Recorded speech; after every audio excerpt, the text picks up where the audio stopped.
দেখি আল্লাহ নিজেই ইমানের অবস্থা কি বলছেন।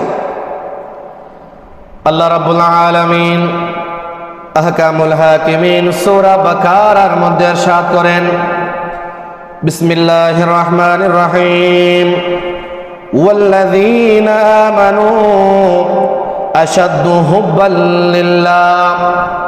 আল্লাহ রাব্বুল আলামিন আহকামুল হাকিমিন ঈমানদারের ঈমানের অবস্থার কথা জানান দিচ্ছেন। প্রকৃত পক্ষে যারা ঈমানদার, ওয়াল্লাযীনা আমানু, প্রকৃত পক্ষে যারা ঈমানদার, আশাদ্দু হুব্বান লিল্লাহ, তাদের অন্তরে আল্লাহর ন্যায় আর কারো ভালোবাসার জায়গা নাই।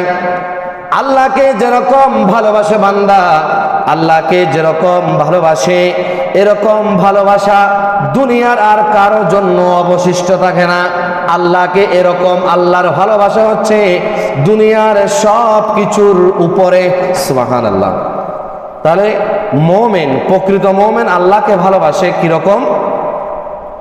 দুনিয়ার সমস্ত বন্ধু বান্ধব, মা বাবা, ছেলে মেয়ে, ধন দৌলত সব কিছুর উপরে মুমিন কাকে ভালোবাসে? আল্লাহকে ভালোবাসে। আল্লাহ রাব্বুল আলামিন আহকামুল হাকিমিন সূরা আন-নামের মধ্যে আল্লাহ রাব্বুল আলামিন বলেন, বিসমিল্লাহির রহমানির রহিম, কুল ইন্না সলাতি ওয়া নুসুকি ওয়া মাহয়ায়া ওয়া মামাতি লিল্লাহি রাব্বিল আলামিন। হে নবী, আপনি বলে দেন, মুমিনদেরকে বলে দেন, নিশ্চয় নিশ্চয়, ইন্না সলাতি, নিশ্চয় নিশ্চয় সালাত, ওয়া নুসুকি, নিশ্চয় নিশ্চয় কুরবানি, ওয়া মাহয়ায়া, বান্দার নিজের হায়াত, ওয়া মামাতি, বান্দার নিজের মত, লিল্লাহি রাব্বিল আলামিন, সব কিছু একমাত্র আল্লাহর জন্য। বান্দার ভালোবাসা কিরকম? বান্দার নামাজ পড়বে কাউকে খুশি করার জন্য নয়, একমাত্র আল্লাহকে খুশি করার জন্য। বান্দা কোরবানি করবে কাউকে কোরবানি দাতা সাজার জন্য নয়, নিজে গোশত ভক্ষণ করার জন্য নয়। কার জন্য? আল্লাহর জন্য। বান্দার জন্য যে একটা নির্দিষ্ট হায়াতের সীমা রয়েছে, 20 বছর, 50 বছর, 70 বছর, 80 বছর, 100 বছর, কম বেশি, এই যে হায়াতটুকুন রয়েছে, এই সমস্ত হায়াতটুকুন বান্দা কার জন্য ব্যয় করবে? আল্লাহর জন্য ব্যয় করবে। আর তার মৃত্যুটা হবে একটা নির্দিষ্ট সময়, যে তাকে মৃত্যুর কোলে টোলে পড়তে হবে, এই মৃত্যুটাও হবে বান্দা কার উপর? আল্লাহর উপর। সব কিছুই আল্লাহর উপর। এটা হচ্ছে মুমিনের ডেফিনেশন। এটা হচ্ছে মুহাব্বতে ইলাহি, রবের ভালোবাসা এভাবেই থাকতে হবে। আল্লাহর হাবিব সাল্লাল্লাহু আলাইহি ওয়াসাল্লাম হাদিসে মুবারাকায় বলেন, কিভাবে আমরা মুহাব্বত করব, কিভাবে আমরা শত্রুতা পোষণ করব, এটাও আমার আল্লাহ, আমার নবীজি সাল্লাল্লাহু আলাইহি ওয়াসাল্লাম হাদিসে মুবারাকার মধ্যে বলেন।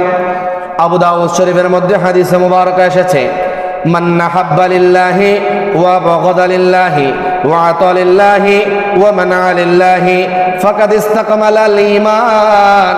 আল্লাহর হাবিব সাল্লাল্লাহু আলাইহি ওয়াসাল্লাম বলেন, ও আমার উম্মতেরা, তোমরা শোনো, তোমরা যদি কাউকে ভালোবাসো তাহলে আল্লাহর জন্য ভালোবাসবে, আর তোমরা যদি কারো প্রতি শত্রুতা পোষণ করো তাহলে আল্লাহর জন্য শত্রুতা পোষণ করবা। এটাই হবে তোমাদের জন্য ঈমানের পরিপূর্ণতা। সুবহানাল্লাহ। তাহলে আল্লাহ রাসূল এই হাদিসের মধ্যে বলছেন কি, তুমি যদি কাউকে শত্রু বানাতে চাও, শত্রু, তাহলে এটা যেন আল্লাহর জন্য হয়। আবার কাউকে যদি তুমি বন্ধু বানাতে চাও, সেটাও যেন কার জন্য হয়? আল্লাহর জন্য হয়। এখন আমরা আল্লাহর জন্য বন্ধু বানাই না, আবার আল্লাহর জন্য শত্রু বানাই না। আমরা এখন শত্রু বানাই সম্পত্তির কারণে, আমরা এখন শত্রু বানাই স্বার্থের কারণে, আমরা এখন শত্রুতা বানাই নিজের ক্ষমতার জানান দেওয়ার জন্য, আমরা এখন শত্রুতা বানাই নিজের পাওয়ার জাহের করার জন্য, নিজের আভিজাত্য জাহের করার জন্য। এগুলার মধ্যে কোনো ফায়দা নাই, এগুলার মধ্যে আছে অকল্যাণ, এগুলার মধ্যে আছে ক্ষতি।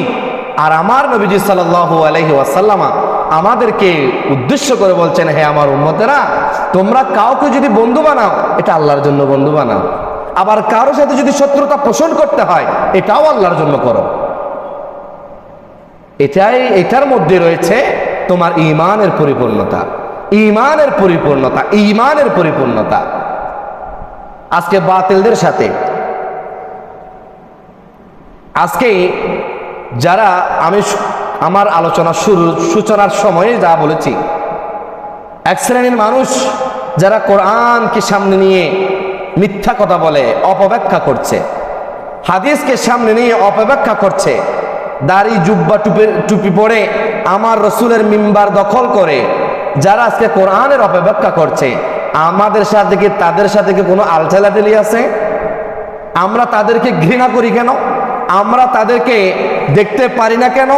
আমরা তাদের জন্য অন্তরে শত্রুতা, কষ্ট বা অন্তরে তাদের জন্য শত্রুতা লালন করি কি জন্য? আল্লাহ এবং আল্লাহর রসুলের জন্য। এটাই সফলতা। আবার অনেক পাকিস্তানের মধ্যে অনেক বড় বড় আলেম আছেন, অনেক অসংখ্য আশিক রসুল আছেন। ইন্ডিয়ার মধ্যে অনেক বড় বড় আলেম আছেন, আশিক রসুল আছেন। পৃথিবীর প্রত্যন্ত অঞ্চলে অনেক বড় বড় আলেম আছেন, আশিক রসুল আছেন। তাদের সাথে আমাদের জিন্দগিতে দেখাও হয় নাই, কিন্তু তারা যখন ইন্তেকাল করে আমাদের চোখ দিয়ে পানি ঝরে। যেমন ফিলিস্তিনি দেখেন, ফিলিস্তিনবাসীর সাথে কি আমাদের কখনো দেখা হয়েছে? কিন্তু ফিলিস্তিনবাসীর জন্য আমাদের কিন্তু অন্তরে কিছু করতে না পারলে আমাদের অন্তরে কিন্তু একটা কষ্ট লালিত হয়, একটা কষ্ট অনুভব হয়। আমার ভাইরা, আমার বোনেরা আজকে অকাতরে ইহুদিরা মারছে, শিশুদেরকে অকাতরে মেরে ফেলছে। আমার মুসলমান ভাইদের জন্য একটা অন্তরে ভালোবাসা লালিত হয়, এটা আল্লাহর জন্য, আল্লাহ এবং আল্লাহ রসুলের জন্য। এই ভালোবাসার মধ্যে সফলতা আছে, এই ভালোবাসার মধ্যে ঈমানের পরিপূর্ণতা আছে। তাহলে আল্লাহকে ভালোবাসার প্রথম শর্ত কি? মুহাব্বতে ইলাহি, আল্লাহকে ভালোবাসা। আবার আল্লাহকে ভালোবাসার দুইটা শর্ত আছে। প্রথম নাম্বার শর্ত, আল্লাহকে ভালোবাসার প্রথম নাম্বার শর্ত হচ্ছে, দুনিয়ার একটা হাইসিয়ত হচ্ছে, যে যাকে ভালোবাসে সে তার গুণ গায়। জিসি কা খানা ওসি কা গানা। উর্দুর মধ্যে একটা কথা রয়েছে, আমি যার খাই তারই গুণ গাই। মুহাব্বতে ইলাহির প্রথম শর্ত হলো বান্দা বান্দা মাহবুবের অধিক পরিমাণ চর্চা করবে। বর্ণনায় আসছে, মান হাব্বা শাইয়ান আকসারা যিকরা, যে যাকে ভালোবাসে সে অধিক পরিমাণ তার গুণগান গায়। আমি যদি আল্লাহকে ভালোবাসি, তাহলে আমার কথায় কথায় সুবহানাল্লাহ থাকবে, আমার কথায় কথায় মাশাআল্লাহ থাকবে, আমার কথায় কথায় আল্লাহু আকবার থাকবে, আমার প্রতিটা কাজের শুরুতে বিসমিল্লাহ থাকবে, আমার সুন্দর সুন্দর কথার ক্ষেত্রে আমার আল্লাহর প্রশংসা থাকবে, আমার প্রতিটা, আমার ব্যবসা পরিচালনার সময়, ব্যবসা পরিচালিত হওয়ার সময়, ব্যবসা পরিচালনা করার সময় আমার আল্লাহর স্মরণ থাকবে। এক কথায়, যে যাকে ভালোবাসে অধিক পরিমাণ সে তার চর্চা করবে। এটা হচ্ছে আল্লাহর ভালোবাসার প্রথম শর্ত।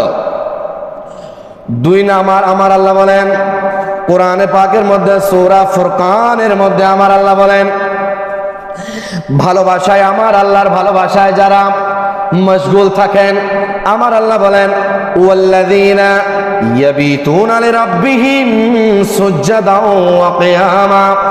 যারা, ওই সব লোক যারা নিজেদের সময়টা অতিবাহিত করে, রাতগুলা অতিবাহিত করে আপন রবের সিজদা করার মাধ্যমে এবং কিয়াম করার মাধ্যমে। সুবহানাল্লাহ। ওইসব বান্দারা তাদের দিন তো তাদের কর্মস্থলের মধ্যে পরিচালিত করে, এবং রাতগুলো, যারা আল্লাহকে ভালোবাসে ওই বান্দাগুলো তাদের রাতগুলো অতিবাহিত করে আল্লাহর ইবাদত করতে করতে, রুকু করতে করতে, সিজদা করতে করতে। সুবহানাল্লাহ। আমরা এখন কয়জনে বা সারা রাত বাদ দেন, কয়জনে বা তাহাজ্জুদ পড়ি? আমি আমার কথাই বলি, সব সময় তার সুযোগ হয় না। আমরা কয়জনে বা তাহাজ্জুদের নামাজটা যথাযথভাবে পড়ছি? রাতের কিয়ামটা, সুজুদটা, কিয়ামটা কখনই বা করছি? তাহলে আমাদের ভালোবাসার মধ্যে মনে হয় একটু ঘাটতি আছে, আমাদের ভালোবাসার মধ্যে মনে হয় কমতি আছে। এরপরে আসেন 2 নাম্বার শর্ত, আল্লাহর পরীক্ষার উপর ধৈর্য ধারণ করা। আল্লাহর মুহাব্বত ইলাহির দ্বিতীয় শর্ত হলো কঠিনতম সময়ে আল্লাহ যে পরীক্ষাগুলো নেবেন ওই পরীক্ষার মধ্যে ধৈর্য ধারণ করা। দুনিয়ার জমিনে দেখা যায়, এটা আমার ক্ষেত্রেও আপনার ক্ষেত্রেও, আমরা যখন একটু বিপদের সম্মুখীন হই, আমরা যখন একটা মুসিবতের সম্মুখীন হই, আমরা বেসবর হয়ে যাই, আমরা হতাশ হয়ে যাই, আমরা পেরেশান হয়ে যাই। হাদিসে মুবারকার মধ্যে আল্লাহর প্যারা হাবিব সাল্লাল্লাহু আলাইহি ওয়াসাল্লাম বলেন, ও আমার উম্মতরা শোনো শোনো, আশাদ্দুন নাসি বালাল আম্বিয়া সুম্মাল আমসালু ফাল আমসাল। আমার নবীজি বলেন, এই পৃথিবীর জমিনে সবচাইতে বড় বড় পরীক্ষার সম্মুখীন হয়েছে নবীগণ, সবচাইতে বড় বড় পরীক্ষার সম্মুখীন হয়েছেন নবীগণ। এর পরবর্তী সময়ে বড় বড় পরীক্ষার সম্মুখীন হয়েছে যারা নবীদেরকে অনুসরণ করত, তারা সালিহিনরা, আল্লাহর ওলিরা। এর পরবর্তীতে তারা এক কঠিনতম পরীক্ষার সম্মুখীন হয়েছে যারা আল্লাহ এবং আল্লাহ রসুলের উপর ঈমান এনে মুমিন হয়েছে। সুবহানাল্লাহ। তাহলে পরীক্ষা এটা ঈমানদারদের জন্য সর্বশেষ। এরপর উপরের স্তরের যারা কুতুব, আবদাল, সাহাবী, তাবিঈ, তবে তাবিঈন, এদের জন্য। আর সবচাইতে উপর র্যাঙ্কে যারা আছে, আল্লাহর পরীক্ষার সম্মুখীন হয়েছেন, তারা হচ্ছেন আল্লাহর অসংখ্য নবীগণ। অসংখ্য নবীগণ, যেমন হযরত আইয়ুব আলাইহিস সালাতু ওয়াস সালাম 18টা বছর, 1-2 বছর নয়, তাফসীর কারকগণ এটা 2 ব্যাখ্যা দিয়েছেন, 18 বছর অথবা 12 বছর। বলছেন 18টা বছর হযরত আইয়ুব আলাইহিস সালাতু ওয়াস সালাম অসুস্থ ছিলেন। 18 বছর কি সোজা মনে হচ্ছে আপনার? 2 দিন থেকে 3 দিন হলে আমাদের অবস্থা খারাপ হয়ে যায়, 5 দিন থেকে 10 দিন না যেতে আমাদের অবস্থা খারাপ হয়ে যায়। এখানে 18টা বছর এমন শরীরের মধ্যে এমন পছন্দ রয়েছে, এমন ঘা হয়েছে শরীরের মধ্যে, এত পছন্দ রয়েছে, ওনার আত্মীয় স্বজন সবাই ওনাকে ছেড়ে দিয়েছে, ওনার প্রতিবেশী ওনাকে ছেড়ে দিয়েছে, ওনার আত্মীয় স্বজন সবাই ছেড়ে দিয়েছে। ওনাকে সবাই ছেড়ে দিলেও উনি কিন্তু আল্লাহকে ছাড়েন নাই। উনি কিন্তু কাকে ছাড়েন নাই? আল্লাহকে ছাড়েন নাই। তো ওনার স্ত্রী ওনার কাছে আবদার করছেন, আপনি তো আল্লাহর নবী, আপনি তো আল্লাহর নবী, আপনি একটু আল্লাহর কাছে দোয়া করুন না। আপনি দীর্ঘদিন যাবত পর্যন্ত অসুস্থ অবস্থায় আছেন, আল্লাহর কাছে তো দোয়া করলে আল্লাহ আপনার দোয়া ফিরিয়ে দেবেন না, আপনার দোয়া কবুল করবেন।